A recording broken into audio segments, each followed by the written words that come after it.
Friends, my name is Dr. Mohammed Amul Islam. Welcome to my channel. In this video, I would like to show you how to plot bar graph or bar chart using origin code. Well, in order to plot, I have taken data. Now, select, then go down.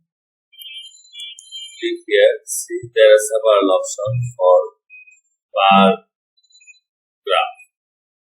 For example, column without level, column with level.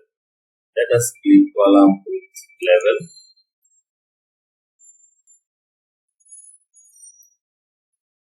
See, here is your bar graph for ease versus removal percentage. So after some modification, you can easily make it publication quality. Thanks for watching.